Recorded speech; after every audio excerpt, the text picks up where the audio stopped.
Hello and welcome to another episode of Nothing Ventured with me, Aarish Shah. Today in the studio with me, I had Mike Bank. Mike is the founder of Underdog, a pre-accelerating syndicate designed to support solo and non-traditional founders in launching revenue-generating businesses without needing to quit their day jobs. His career spans investment banking at Citi, early stage VC at number one seed, multiple ventures as a 2x VC-backed founder, and a prolific angel investor with around 100 early stage bets under his belt. Through roles at Antler, OneDay.io, and now Underdog, Mike has worked hands-on with hundreds of founders, helping them de-risk ideas, accelerate launch, and rethink what venture success can look like. In today's episode, we talked about whether 100 bets is a lot as an angel investor, negotiating a management buy-in at a service station on the way to Wales, how it's never been simpler to start a business, but that doesn't mean it's easy, and why you should think about your business through the lens of desirability, feasibility, and affordability. Desirability. Does anyone want what you've got to offer? Whether venture capital is going back to its roots, and how Mike is accelerating a 13-year-old selling mystery seeds in a box at Underdog. The youngest person that we've had on Underdog was 13 years old. And why there is no special space for any of us, so let's remove those mental barriers when we think about diversity. There's no special place for you. You're going to have to work fucking hard. How mentoring over 100 DayZero founders over a year led to launching Underdog. I got invited to mentor on this, venture program, I suppose, but working with very early, as in like DayZero founders, people who wanted to start something, but in many cases didn't know what they wanted to start. And Mike's contrarian opinion, it's okay to fail even if it's not well accepted here in the UK, but success should also be celebrated. And inequality of life will always exist, and that's okay. I think it is both okay to fail. Let's get straight into it. Hey guys, whilst I've got you here for a second, I thought I'd reintroduce myself. My name's Aarish. I'm the host of Nothing Ventured, the podcast where I talk to the people behind the stories that make the venture ecosystem go round. I'm also the founder of Emerge One, a consultancy providing fractional CFO support to venture-backed tech startups from seed to Series B and beyond. If you like the podcast, we'd love it if you could rate and subscribe on YouTube, Spotify, Apple, or wherever you get your podcasts. And if you want to tell me anything about what you've heard today or recommend any guests that you'd like for us to have on, reach out to me on LinkedIn or Twitter. I'd love to hear from you. Right, let's get back into it.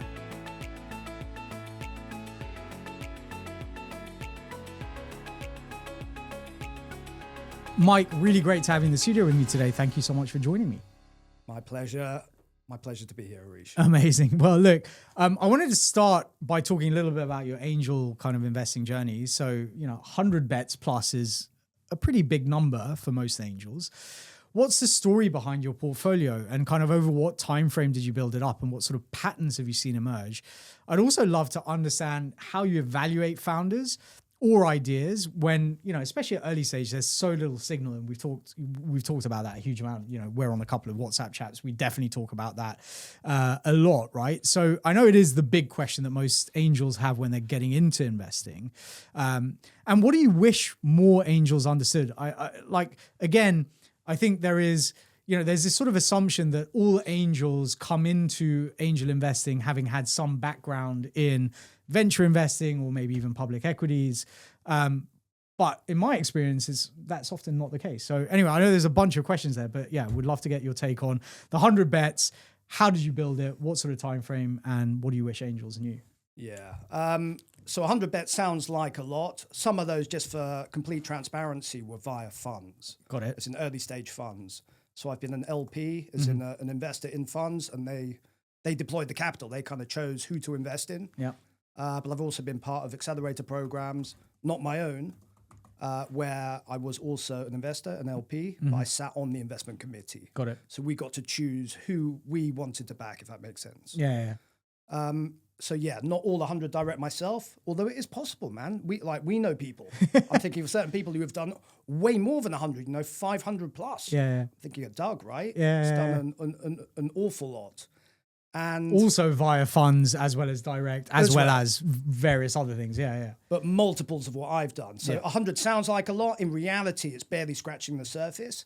And I think, look, if there is one thing that I would want aspiring angel investors to understand, it is that diversity is your friend when it comes to well, I said diversity. By that, I mean a diverse portfolio, i.e. you want 100 minimum bets, I would suggest, in order to tap into the power law that basically dictates your returns when it comes to venture. Yeah. And we're used, I mean, look, in the real world, most things are a bell curve distribution, right? Like most things are somewhere in the middle and there are a few outliers. In venture, maybe 1%, 2%, 3% will absolutely outperform, and the vast majority will go to nothing. So this is an interesting question, right? Because, or it's an interesting point rather, right? Because when I think about angel investing, and I'm sure you think about it in the same way, because we're inherently sort of involved, embedded in the tech ecosystem, we both probably think about angel investing as specifically investing into kind of tech growth businesses. Whereas obviously business angels, traditional business angels in kind of the way the term evolved, invest in bricks and mortar and in coffee shops and in, you know, small shops and gyms and whatever it might be. So within your portfolio, do you have some of those, or have you decided only to kind of focus on the high growth side? That's a good question. Yeah, actually a real mix for me. Obviously the vast majority have been what we would call tech businesses, I suppose, software businesses, but I've been a partner in the restaurant group, as in like physical assets. Yeah.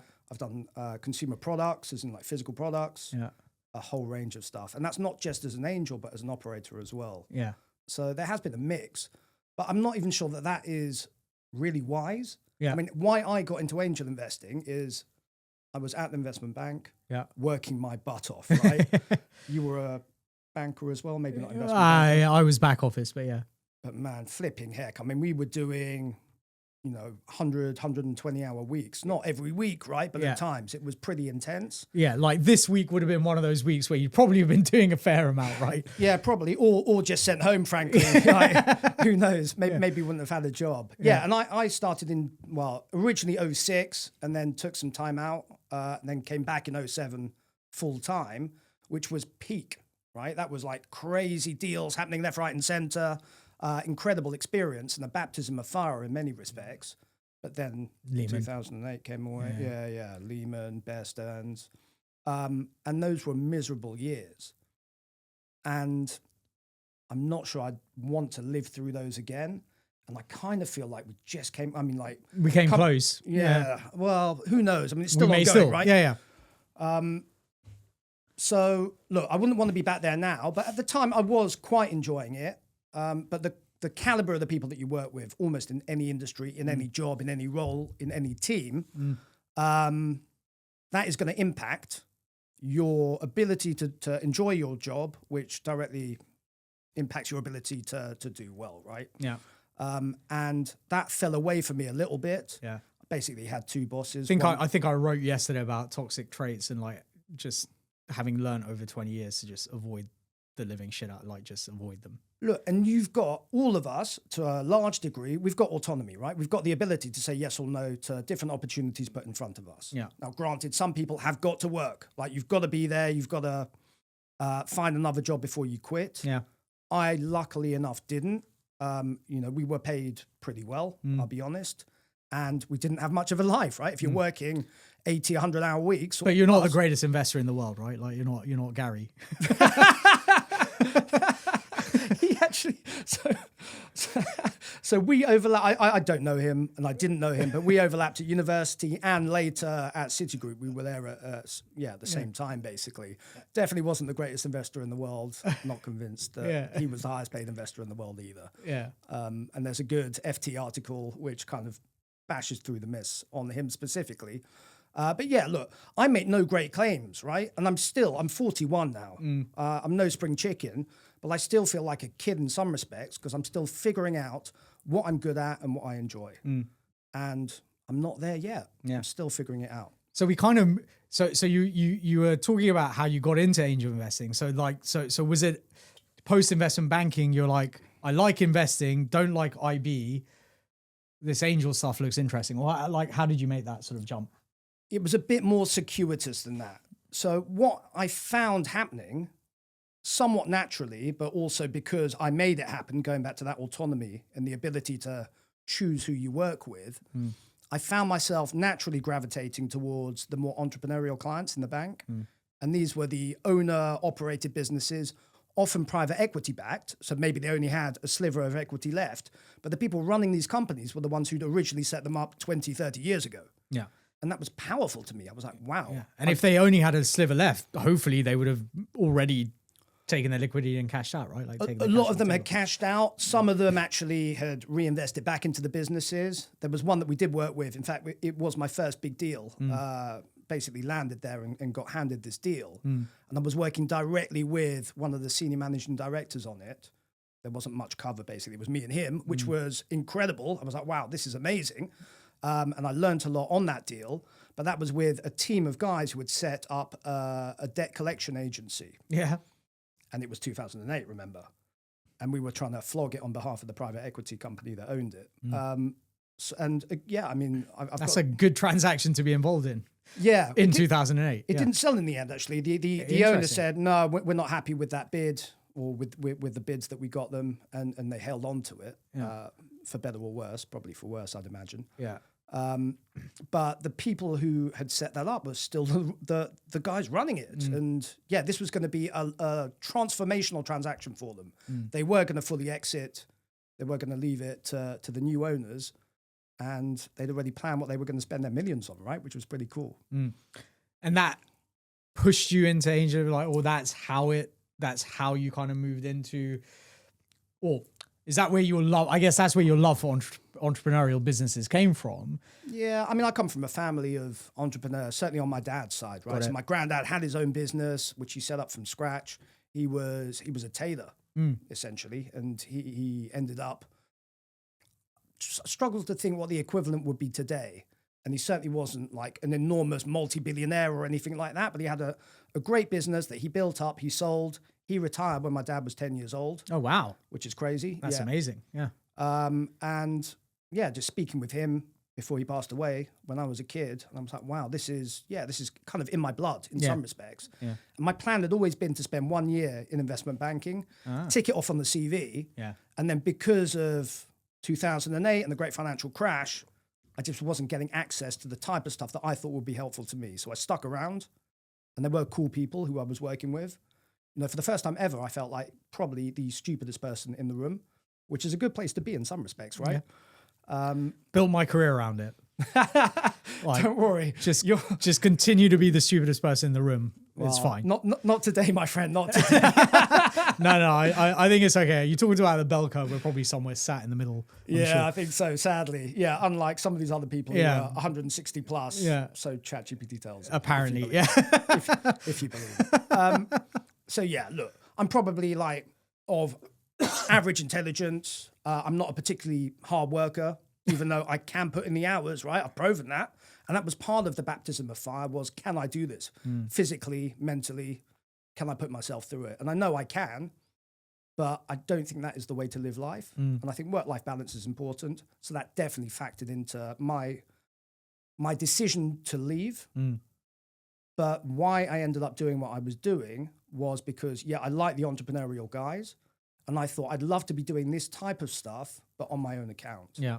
So even before quitting, I was working on a side deal. Got it. Tiny little, I guess you would call it a management buy-in type of thing, where there was a retiring business owner, not a big business, small business, retiring owner. His second in command was like, I wanted to take it over, but I don't have the money.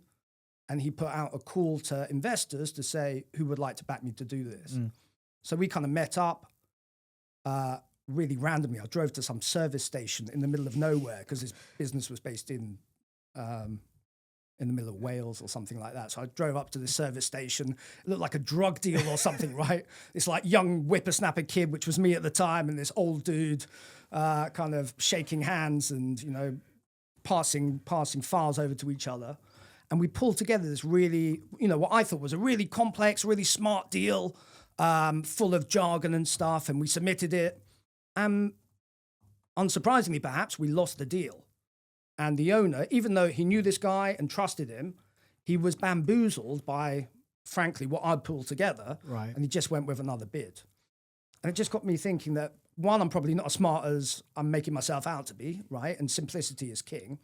But secondly, it just got me geared up. I was like, okay, that one fell through. I could have gone, okay, back to investment banking, done and dusted. No way. I was like, I need to be doing this full time. Well, that would have been the wrong lesson to learn, right? Like as in, and especially angel investing, to your earlier point, 90% of them are going to go to zero, right? Like, you know, I know loads of people that are kind of doing mini private equity transactions at the moment. Like the point again is that even those which are more secure deals, right? Because in the private equity space, you're talking about EBITDA generative businesses, like they have cash flows. They're by very definition, private equity backed businesses are much more likely to be stable and growing slower, et cetera, compared to venture, let's say. Yeah. But you got to kiss a lot of frog. Like you will get into lots of deals that you'd love to execute on that you can't, and you'll get into lots of deals that you don't want to execute in. But you got to look at them before you can make that decision, right? Like, and I think, you know, I think, and I'm a strong believer in this, that, you know, one of the biggest problems in I talk about this way too much as well, but like in our education system is this kind of fear of failure. Oh yeah. Right. And certainly coming through private education in the UK, where you are told you're the best of the best, and, you know, you pass every exam, you know, with A's and 80%, 90%, whatever marks. But the minute, you know, you come across actual difficulty, I've seen so many of my peers just not be able to cope with that. I'm not saying all of them, for sure. Like there are, you know, clearly some very, very smart people that come through the private education system as well. But if we gave people a taste of what failure looks like and how to embrace it and leverage it, I think we'd have a much better situation just generally and globally, and certainly here in the UK, than we otherwise do. And it goes back to, I mean, like we're joking about Gary, and like for those that don't know, I'm not going to explain it, but you know, Gary's been a meme for the last 2 weeks. But his whole shtick is like, you don't have agency, you're going to remain poor, like suffer. Sure. Right?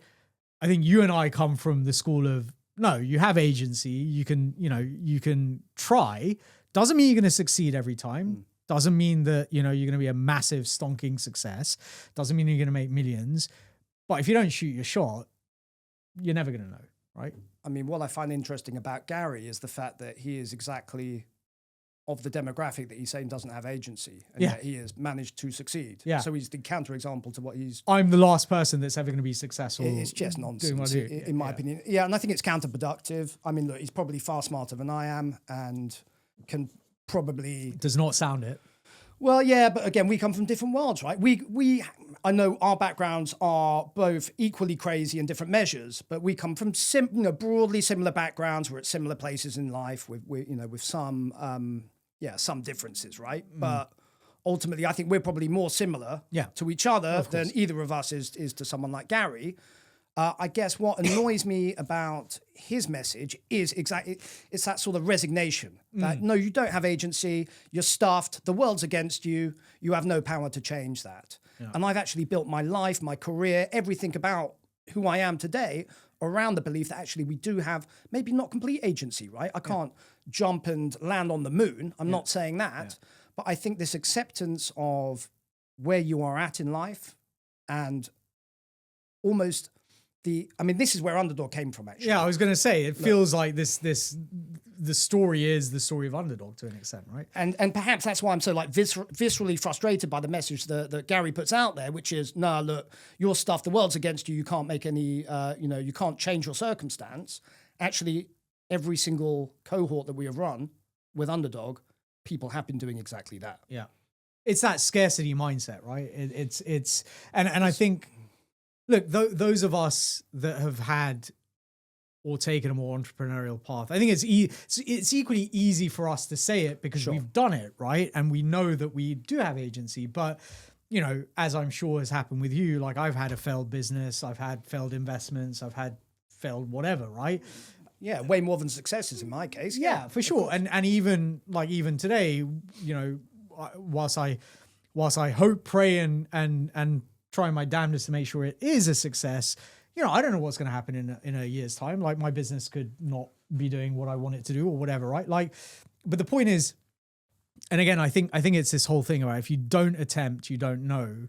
And if you don't fall over, you don't know what to change, right? Like I know now, having not been able to build the tech business that I wanted to build, I know how I would do it today, right? And I'm doing things of the nature of what I learned, what I would do, right? Which is literally not going out, not raising money, figuring out, okay, how do I strap this together with as little money as possible, see if something works, and then, okay, fine. If that then becomes something, that's a different matter.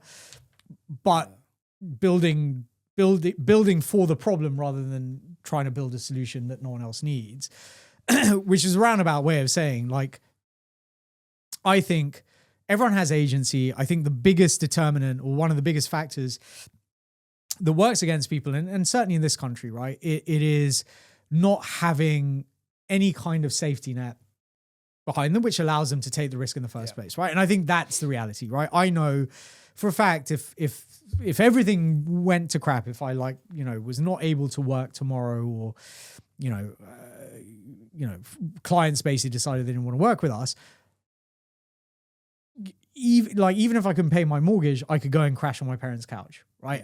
Or my parents and my uncles and my sister and whatever, there would be room for me and my family to get ourselves back on our feet if that were needed. The problem for most people is they just don't have that. Like, even risking, I say even, like many people don't even have £5,000 to risk, but let's say even risking 5,000 would be a huge consideration for many people. So, I've always thought about, well, the way I've thought about my businesses has always been like, if I'm not risking something personal, then like I'm doing a disservice. I.e., like, I don't want to just take investors' cash and burn through that. And you can take risk in different ways. So there can be capital risk, so you can risk your money, but risking your time, right? Which is essentially what you and I both do, right? Absolutely. Because neither of us know what the payoff's going to be. It's quite depressing for a Friday afternoon, but it is reality, right? Neither of us know what the payoff is going to be with whatever activities we're doing today, but we have faith and work towards those outcomes kind of happening. Look, I'll say two things off the back of that. Firstly, let's try and not get you cancelled today. Yeah, that's number one. It's right? all right. Well, I don't know. If I get cancelled, maybe I can grow further. I don't know. We'll figure it out. Well, you'll bounce back. But again, that's the point, right? And yes, look, was starting my own business the first thing that I did? No. Yeah. I actually got myself a safety net, and same as you, right? I've got friends, family. I actually did some mentoring for a long time with a homelessness charity, helping people who have been previously homeless back into employment. Yeah. Because what happens is when you lose your home, you lose your social network, your circle. There's often substance abuse issues related to that, and you lose the trust of those closest to you. And often, from their mouths, not mine, the biggest issue is that you have let people down so often that they're not willing to give you a chance. Yeah. But the fascinating thing for me is in the training for that mentoring, you're going back 15 years or something now, they said, who here has been homeless before? And I was looking around the room and I was like, well, none of us, right? Yeah. And they went, well, actually being homeless means that you didn't have a fixed abode. Has any of you done couch surfing before? Have you have you been a digital nomad, whatever? Or whatever. And I hadn't been back then, but I had. It's going to sound ridiculous, right? I come back from a ski season, right? And I didn't have a home. Yeah. But do you know what I was able to do? I could have crashed at my parents for sure. But even if they weren't there, and what I did end up doing is crashing at friends' houses. I was like, oh yeah, I've not got a place yet. Can I crash on your couch for like a couple of days or in your spare room? Yeah. And I was like, wow, okay, granted, I'm not saying I've been homeless and living on the streets. No, I haven't. Yeah. But I recognize, I suppose, my privilege to a certain extent, right? I had, even though it wasn't necessary for me, I could have just gone and rented a place, right? Or Airbnb probably didn't exist back then. But I had that social network and I thought, wow, holy smokes. If you have nothing, how can you ever get to even the starting line, right? Yeah. You can't get to the starting line. Yeah. And well, it's very, I mean, like, just as you were saying that, I was thinking about the Will Smith film. In what is it, In Search of Happiness, or In Search of Happiness, I think it's In called. Search of Happiness, something like that. Yeah, that sort of thing, right? And which is based off a true story. Homeless guy with a kid on the streets gets into investment banking, but like, it's a very powerful movie because everything was against him, and yet because he exercised his agency, right? Like, again, but to your point, if you don't have that network, if you don't have even that starting point of someone that's willing to say, look, crash on the couch for a month, get yourself sorted, figure stuff out, how do you then take the next step after that? And look, I've paid that forwards many times. I've had people crashing on my couches when they've needed to. So I think, paying it forwards and almost building an ecosystem around you is important. But there's kind of two ways of looking at it, right? Which is, absolutely. Some people do need to be given a little push or a pull up in the right direction to get to that starting line. Sure. Yes, not everyone is lucky enough, like certainly I am, and it sounds like you are too, to have that safety net. That's absolutely fine. But it is a fallacy in my mind, and this is what we have built Underdog around, to think that you need to risk everything in order to start. And actually, the smartest founders will do one of two things. And you alluded to one of the paths already, which is they will risk other people's money, time, etc. So I'm thinking, okay, to be controversial or not, again, someone like Adam Newman. Yeah. Yes, was he a hustler? Yes, did he risk a lot personally, for sure. But actually, did he? Well, I don't know. Look, I don't know him. Yeah. I've read a few books and watched the Apple TV series on him, right? Yeah. So that's what I'm basing this on. But then when he really bet the house, it wasn't his house he was betting. Yeah. Yeah. So that's one path, right? You convince other people, which again comes back to ecosystem networking, building trust. Which, and again, you and I both know this, and we've talked about this, and we're on chats where this conversation happens again and again. The problem and the argument that a lot of people would give is if they don't have access to those networks and often see those networks as being relatively closed doors and closed off to them, then how do they take that next step? And my answer to that is, well, if you are building something, whether it's a product, whether it's a service, whatever, your assumption shouldn't be that someone should fund me day one. It should be prove why someone should fund me. Those doors will open. And again, in this day and age, like, it's interesting. Last weekend, random story. Last weekend, I was sat quite annoyed and bored at Urban Outfitters whilst my daughter was looking for some clothes. I'd been railroaded I thought we were going for boba tea with my wife and my daughter. Switch, basically. Yeah, it was a bait and switch. Yeah. We ended up, Urban Outfitters or whatever. Although she would say, well, you were really, grumpy the whole time. Anyway, fine. I'm on Twitter. I'm like toing and froing with Anand Sanwal, who is the founder of CB Insights. Like, he's building something in education, like a new education kind of curriculum system, etc. And I was like, responding to something he said, and I said, look, I'd love to get you on the podcast to talk about this. Put the phone down, picked it up again after about 10 minutes. And I'm like, oh shit, he's like responded with his email address. Oh, nice. And I've been in touch, and he's going to come on the podcast at some point. Might be a while, but it'll happen. But my point is, like, in a day where the internet exists, your ability to get in front of people is 100x what it was even 10 years ago. Like, you can shoot your shot and find that person, whether it is the buyer, whether it's the investor, whether it's the employee, whether it is whatever. You can find whoever you want on the internet, and you can at least try and get in front of them. Doesn't always mean you will, but if you are compelling, if you have a story that is convincing and compelling enough, it can happen, right? Yeah, look, I would say it's never been simpler to start a business. Yeah. But that doesn't make it easy. Yeah, of course. Still difficult, right? I think what many people do wrong is they never try. Yeah. And so Tim Ferriss, have you heard of him? Yeah, of course. 4 Hour Work Week. Yeah. A lot of people haven't heard of him, but I read it. I think the 4 Hour Work Week came out in 2007. Yeah. And I bought it when it came out and read it, not every night, right? Yeah. But it was sat on my desk. Maybe it wasn't the smartest move, right, to put it right there. But it was, a physical book sat there, and it inspired me to a large degree. And actually, he's the reason that I started angel investing rather than going down what do they call it now? What used to be called a search fund, and then now called ETA, I think, Entrepreneurship Through Acquisition. Yeah, so search funds were like, people would basically stake whatever the number is, 100 million, a couple of guys would go out, try and find a business that was worth acquiring, and then that would be spacked up and basically, Yeah, that was like the extreme end. But the smaller, how it first started was out of Stanford, I believe. Right. And it was like maybe one professor who had a couple of MBA students, and he thought, yeah, they're going to go somewhere. Let me, together with a syndicate of my friends, essentially pay Back them. them, yeah. I'll just pay them a small salary. Yeah. Well, probably not small in real terms, but small compared to what they could get elsewhere. A small salary to go and find a company and convince the owner to sell it to them.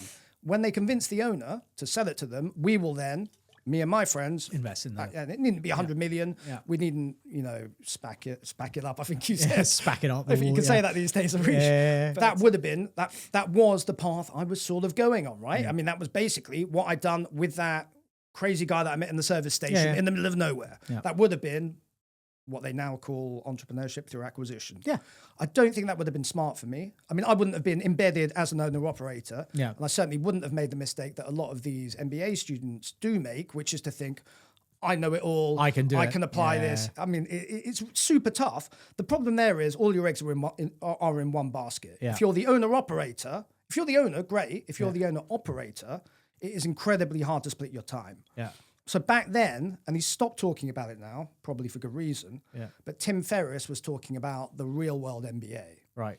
And that was the concept of taking your business school money and instead of paying it to Harvard or Stanford or whatever, investing it hands-on into startups and trying to build your network, your experience, your skill set, and to a certain degree, if you did well, your resources, right? Because you would get a return.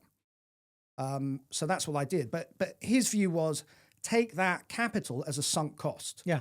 Do not expect to get it back in the same way as if you spent it on education. No, so I'm a strong believer in that methodology of learning, right? So there's a couple of things. So investing is a great way to learn because, nothing teaches you more than losing your money or making money. But equally, a lot of people say that I've heard a lot of founders say this, and I'm very uncomfortable with this as a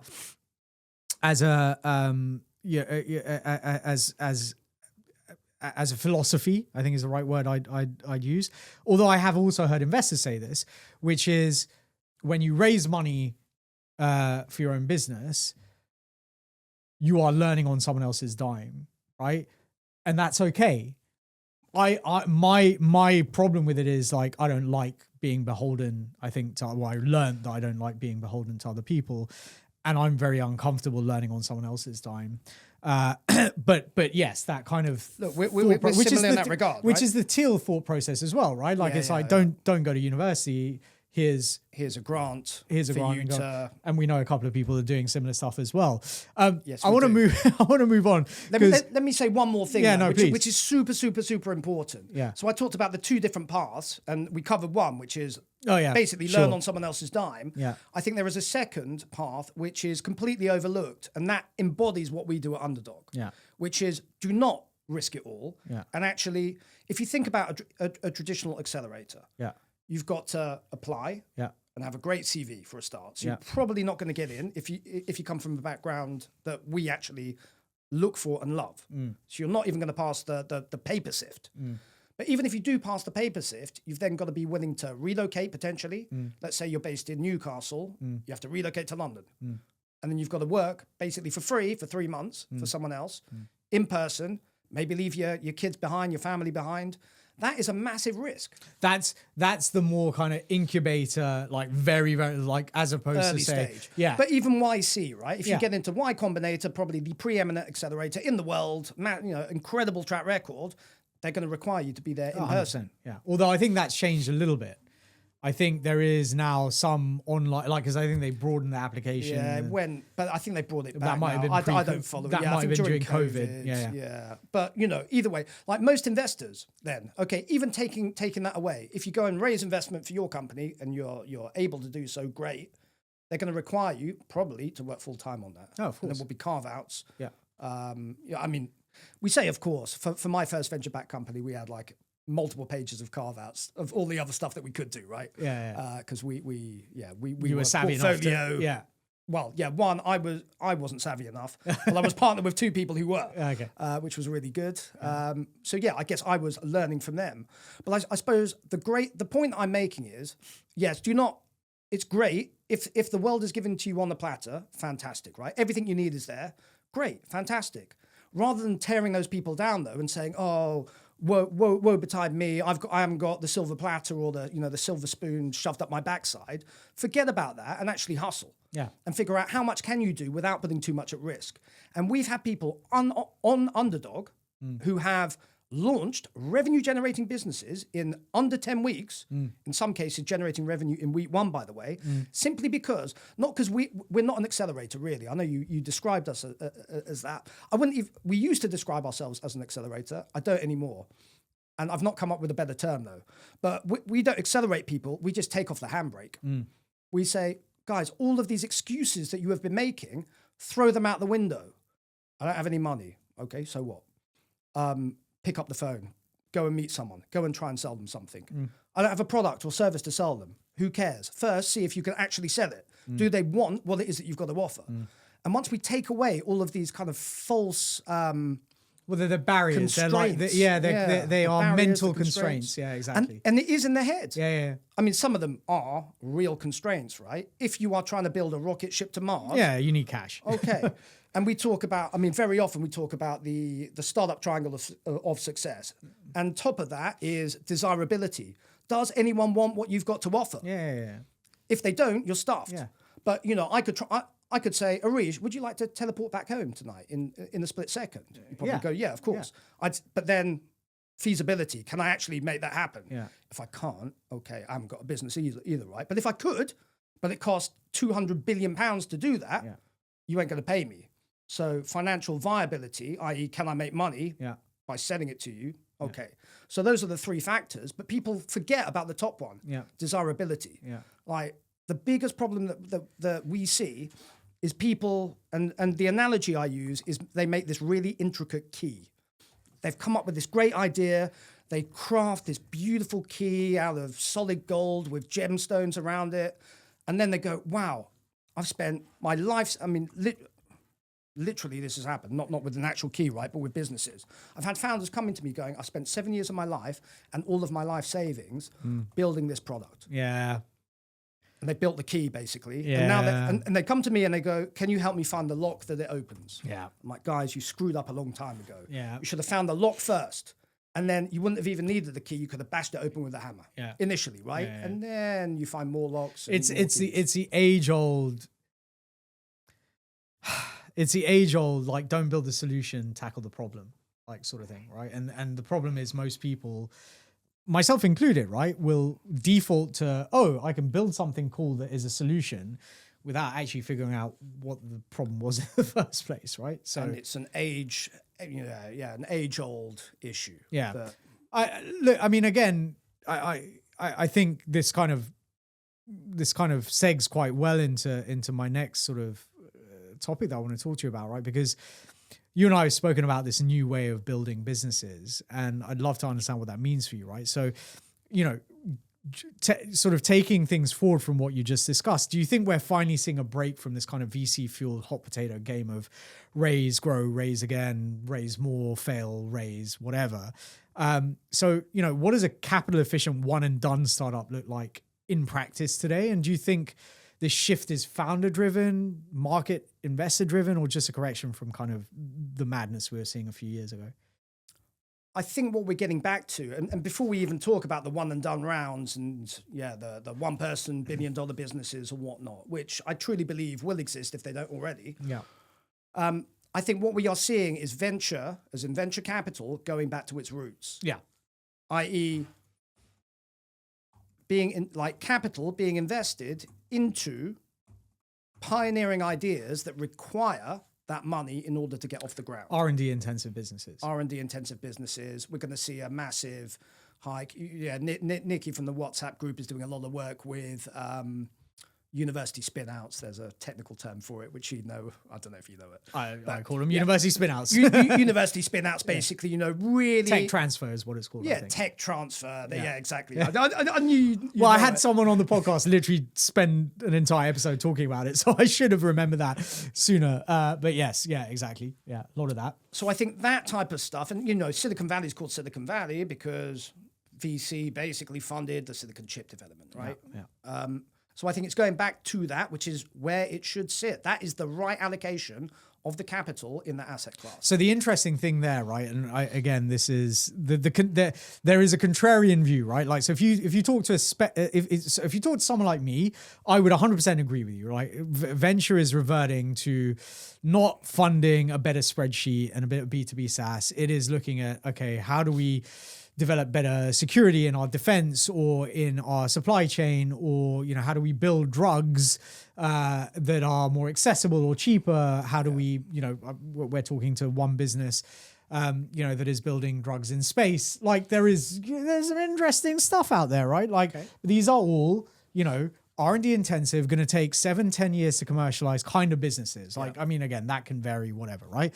But a lot of med tech, life sciences, deep tech, material sciences, all those sort of businesses, defense right? tech, massive at the moment, 100%. And obviously what we're seeing, again, you know, what we're seeing in the markets, and, you know, we're recording this just after Liberation Day. So, you know, we're seeing the impact and, you know, the galvanization, I guess, of Europe and other global players saying, maybe we need to take care of ourselves a little bit, which obviously going to flood funding into lots of these sort of areas. But my point is that if you were to take the optimistic view, which I think you and I would, venture is flowing into that. The pessimistic or the skeptical view is venture is flowing into that because it just allows VCs to defer DPI down the track, right? Because these businesses are going to take a lot longer to mature and materialize and exit. Look, but players are going to play the game, right? Yeah. And VC, I think, at least in recent times, has become an AUM game, i.e. assets under management, i.e. management fees. The more money I can manage, the more I can draw down in a tiny sliver of fees. It's not become a performance game. Yeah. Or it's reverted away from becoming a performance game. And actually, there are plenty of, we'll be controversial again. Why not? There are plenty of SEIS funds and EIS funds, the tax schemes that, you know, I've taken advantage of both as a founder and as an investor, not against them at all. But I think there are certain funds who don't care whether or not. Well, the incentivization is completely different, right? They're incentivized to take capital and to deploy it, and they don't care whether or not the company succeeds or not. That's the reality. And that makes me sad. And that is a bastardization. Is that a swear word? Never mind. A bastardization of venture. Yeah. That's not what venture should be, and that's not what it should be used for. Yeah. And that frustrates me. It doesn't make me angry, right? I'm not going to start tearing up the studio or anything like that, Aarish, right? We're safe. But it does frustrate me, and the reason that frustrates me, what is the engineer? Producers just like stood up and go, "What?" I said, "I'm not going to start doing that. Relax. You can sit back down. We're safe." But I think what it does do is number one, it gives venture capitalists a bad name to a certain degree, which isn't great for me because I used to be one, and one day I think I would like to be one again. So that frustrates me. And secondly, I think because the incentives are misaligned, two things happen. Firstly, naive founders or unprepared founders or first-time founders can take venture capital money and they can be screwed over. Yep. Because the incentives are not aligned. Yeah. In theory, you know, the VCs will say, yeah, of course we're aligned. We all want you to do well. But actually doing well for them might not be the same path as doing well for you. So that's number one. Secondly, I think the industry as a whole, and the reason we see so many founders going, well, you know, all the time I get people coming up to me and going, oh, I've got a great idea, Mike. If only I could find some money. I just need 200 grand to build the app. And I'm like, no, that is not what you need. But they have been sold that lie by the industry because the industry is incentivized to get loads of money and to deploy it into junk businesses. Yeah.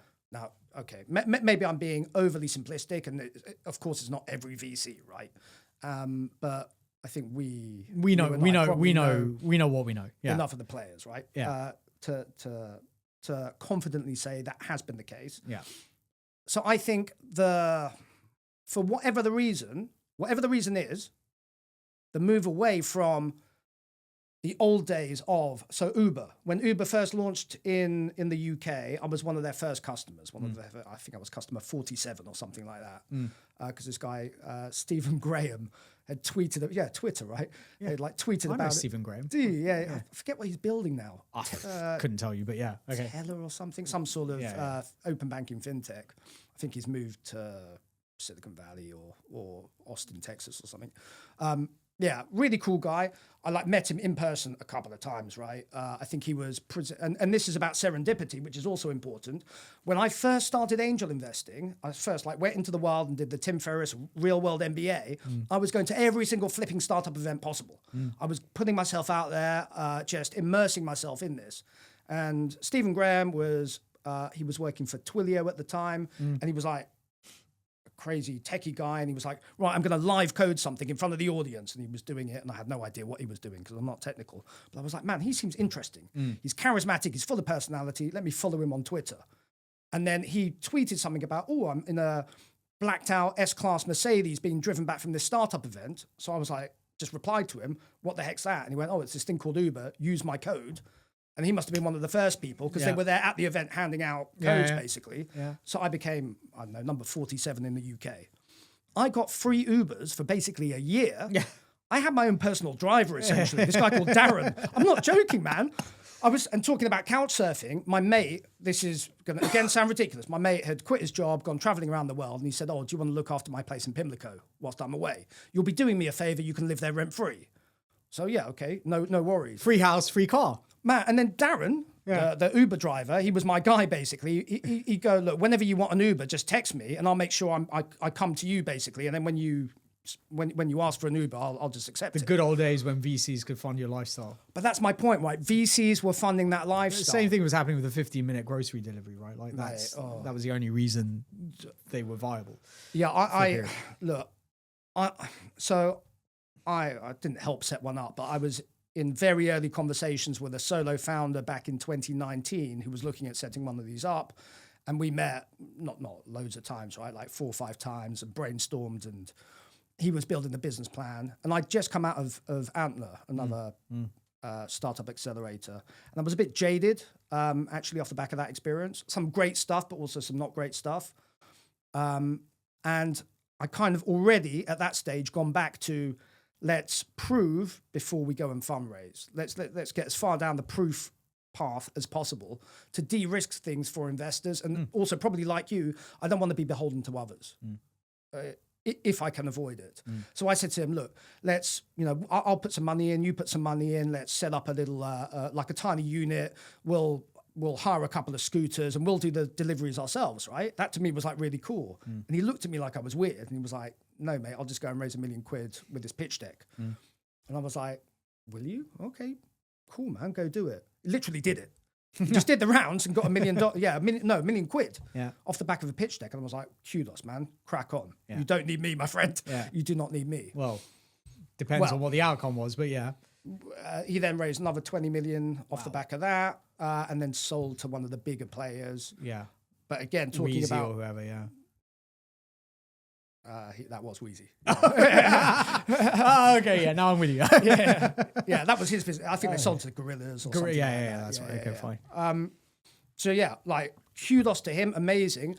I don't I think I messaged him to say congrats for the exit, but I didn't really want to ask. But my guess would be probably wasn't the best result for the founders, or certainly even if they did well as the founders. The investors wouldn't have, yeah. Or the founding team, more importantly, right? Yeah. The investors, whatever, right? That's the risk that we take. But, money is fungible. They'll make more money elsewhere, right? With that power law, the time that they invested in that you can never recover. Yeah, for sure.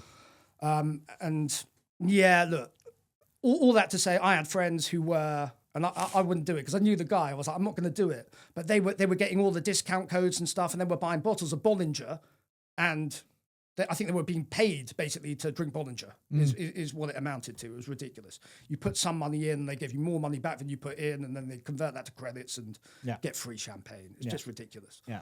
And it was exactly the same in 2012 with Uber. So I always say, Benchmark Capital, thank you very much. Thank you, Benchmark. I had chauffeur Darren and an S-Class Mercedes for free for a year, basically. But that's not what venture should be used for. And instead, look, can venture be used for that purpose, i.e. to accept, essentially to buy friends is what I call it. Yeah. If you give me $1 billion, yeah, man, I will be able to get millions of friends. I'll just give them money. Are they going to stick around when times are tight? Yeah, it's the usual, you shouldn't be acquiring customers. You should be trying to figure out how to retain them, right? But I'm not saying that's a bad business model. It clearly has worked, right? It's failed a lot of the time, but it has worked. But is there another path? Is there another route? And again, I come back to what we at Underdog call the 4+1 of your network or connections, your experience in the world, the skill set that you have, and the resources you have available to you. That's the important one. Plus, the +1 is your reputation in the market. Yeah. If you've got a good reputation, you could maybe get some of this from others. You get people with experience or with the skill set that you need. You can get capital if that's the resource that you're missing, for sure. But if you are only reliant on those 4, and again, you're trying to build a rocket ship to Mars, I think we talked about it briefly before the pod, right? I did invest in a startup that is building a rocket ship to fire an umbrella into space to shield us from the sun's rays, right? I don't know if they're going to succeed. We're going to have to talk about that separately, but yeah, okay. But my point is, like, if you would come to me, Aarish, and you've gone, yeah, this is what I'm building, do you want to invest some money into this wacky project? I'd have probably been like, probably not. I like you, but not really. These guys were former SpaceX engineers. They had a great team. So they had experience, skill set, and they were backed by some big VCs, which validated it somewhat for me. Yeah. And I thought, what a cool story to tell. One day I'll be on Aarish's podcast. I'll be able to say that I invested in a rocket ship startup. Literally a moonshot in this case. Sunshot, but yeah, okay. Well, a sunshot, or hopefully it won't be like Icarus. They won't crash and burn. But we'll see. Who knows? Who knows? But I guess my point is something like that does require a lot of capital, but they were able to get that capital because of the other bits that they had. So they were missing the resources piece, but they were able to acquire that. Yeah. But I think it is a fallacy to say that we need, like, any founder in any business needs to raise millions in venture. They don't, right? So you work with what you have got. And if you identify gaps in what you need, then you figure out the quickest path to actually closing that gap. So it turns out Mike and I had a whole lot of stuff to talk about. So we're going to split this into 2 episodes. Catch part 2 next week.